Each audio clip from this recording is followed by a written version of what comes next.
12 now. A lot of people browse property websites for pleasure, looking at houses that they can't afford and have no intention of buying. Dreams cost nothing, right? But some take it that bit further. They book viewings.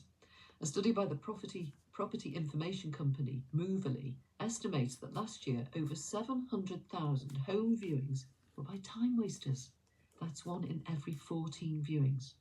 Here are some of the reasons people give for doing that on social media. I once viewed a house for sale that's very similar to mine, but only a couple of streets away. I had zero intention of actually buying it. The only reason I went was because I was thinking of getting a loft conversion done. This house had one recently, and I viewed it to get a sense of what the finished result could look like in my home.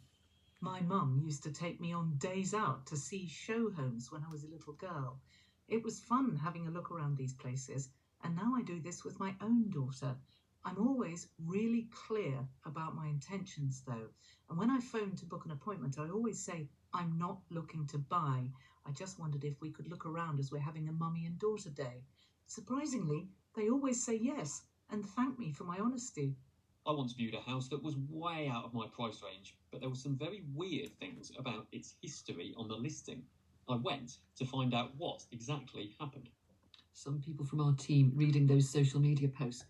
Charlie Landon is a property expert and journalist. He runs Moving Home with Charlie. It's a web-based service and advice company. Ali lives in Birmingham and he spent several months looking at homes he was in no position to buy. So Ali, what sort of places were you viewing? Yeah, hello, good afternoon. Hi. I had a look at a number of houses in Wolverhampton, Walsall and Northfield. What were they like and how much did they cost? There's a few good mentions from your social media posts there about being able to look at houses that you want to purchase. There was a range of prices, something between 250,000 to 290,000. However, I did have the plan to, at some point, buy the houses. So it was originally thinking along the lines of, should I look at this house because I might buy it next year? So I was surprised to get quite a lot of viewings. Okay, Charlie Landon, when you think about the stresses of selling and the effort that goes into presenting a house for sale, would many sellers knowingly let someone like Ali have a look around when he wasn't in a position to buy for maybe a year? That's a good question. The answer is actually, on balance, if you are selling, you want as many people interested in your property as possible. And so it's generally speaking, provided that your estate agent is qualifying them first, better to have more viewings on your property than less. Yes, Why? it's inconvenient. I'm sorry? It's a headache. Yeah, do you know what? It's a bit like online dating. You can look at the apps, you can swipe through the people, but until you meet them in person, you're not going to know. Isn't it like online dating when you're already tied up or when you don't want a partner? Well, no, I mean, so in Ali's case, he is looking to buy. And this is a process that we all know takes a long time. And a lot of people go through the process of actually spending a few months before they decide, am I ready to buy or not? And part of that process is viewing. And I've spoken to a couple of agents today about this who say it is part of the process that all buyers need to go through in order to arrive at a viewing decision, because they're not going to just decide on day one, right, now I'm ready to buy it, I'm going to buy the first property I see. It takes a while. You've got to get used to the properties that you're hoping to buy and compare them with each other. And typically speaking, a property will have between 10 and 20 viewings before you get an offer accepted. And that's just normal. And you know, no one's saying that they're all a waste of time. It's an unavoidable part of the process. You have to kiss some frogs. And whether you're a buyer, a seller, or an agent, viewings are the lifeblood of house moves because they all start with viewings. Ali, did it ever worry you? Go on, you say what you're going to say, and then I've got a question for you. Yeah, just to add to that, I think Charlie made a great point because surprisingly enough, a house I saw 8 months ago, and I liked it so much, I'm actually going to view that today at 4:30 again with an actual offer. So it's not the case that you're wasting time. Sometimes every viewing is a potential customer that you can sell to. So if the house is great, I'm actually going today at that house, so now we're going to go to the process of buying that. So I'm surprised to see a house on the market for that long, which means they're taking longer to sell. Ali, did it ever worry you though when you started out on this? You know, did you ever look into a seller's hopeful eyes and just lie to them? I don't think it's lying. I think it's more the case having the option to say, Is the short this is a answer house yes? That you said you were I going to think buy, that maybe you could buy if you wanted to, and actually you couldn't. Well, I am buying now. So out of those 7 or 8 different houses I saw, I'm actually buying one of those houses.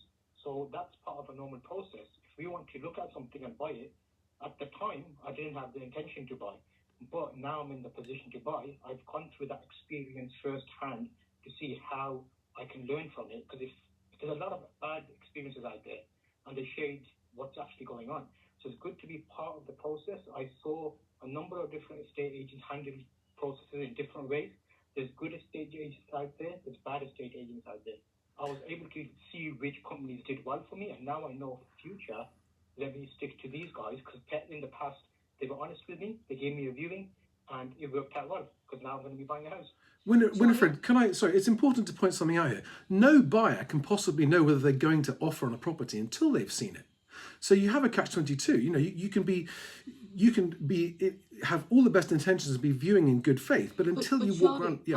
Ali was going to buy eventually. I mean, those people we just heard on social media, you know, one goes with their daughter for days out. Someone else went because they wanted to do a loft conversion in their own house, and someone else went because they were interested in the house's history.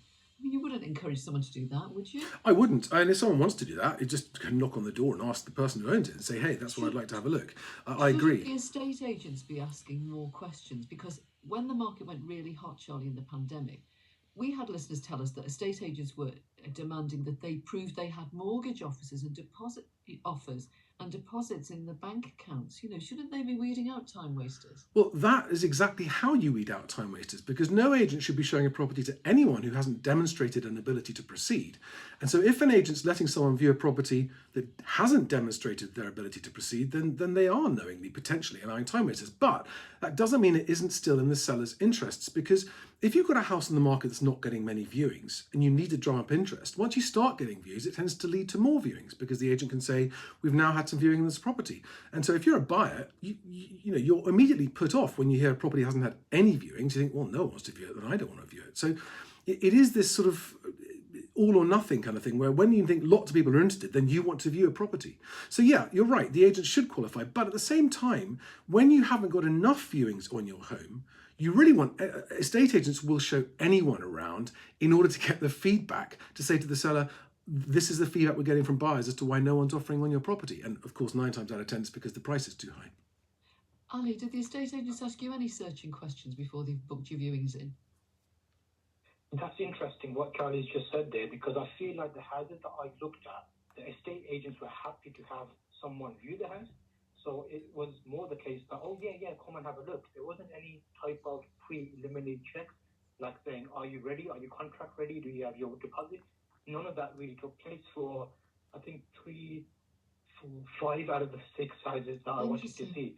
They were just happy that they were getting the viewings, because at the time there wasn't many viewings, I'm assuming, so it made it look good to the seller that, the estate agent's been able to draw some interest in whether they're buying or not. Thanks so much. We'll leave it there. That was Ali and Charlie Lambdin. Some texts and messages coming in about people not being very helpful when you go and buy something, try and buy something in store. This